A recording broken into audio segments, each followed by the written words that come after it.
అవుతామో అనేక జనములకు ఈమె తల్లిగా కొనియాడబడుతుంది. ఈమె సంతానములో నుంచి గొప్ప గొప్ప రాజులు బయటకు వస్తారు.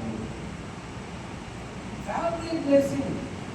ఎందుకంటే ఈ మాట ఎప్పుడు చెప్తాడంటే 17వ అధ్యాయంలో చెప్తాడు. అది దేవుడు ఆశీర్వదిస్తానని ఎప్పుడు చెప్పాడంటే 12వ అధ్యాయంలో చెప్పాడు. ఈ మధ్యలో ఏంటి జరిగిందంటే ఇతడు కండిషన్స్ ఫాలో అవడం నేర్చుకున్నాడు. దేవుడు చెప్పినట్టు సరి చేసుకుంటూ దేవుడు విడిచిపెట్టమన్నవన్నీ కూడా విడిచిపెట్టడం నేర్చుకున్నాడు. వదులుకోవడం నేర్చుకున్నాడు. దేవుడు ఇది వద్దు సరి చేసుకో అంటే వెంటనే సరి చేసుకునేవాడు అబ్రహాం. అప్పుడు అబ్రహాం గురించిన ఆశీర్వాదం ఎలా ఉందంటే చూడండి, దేవుడు ఎంతగా దీవించాడంటే అబ్రహాముని గురించి రాయబడిన మాట 24వ అధ్యాయం ఆదికాండం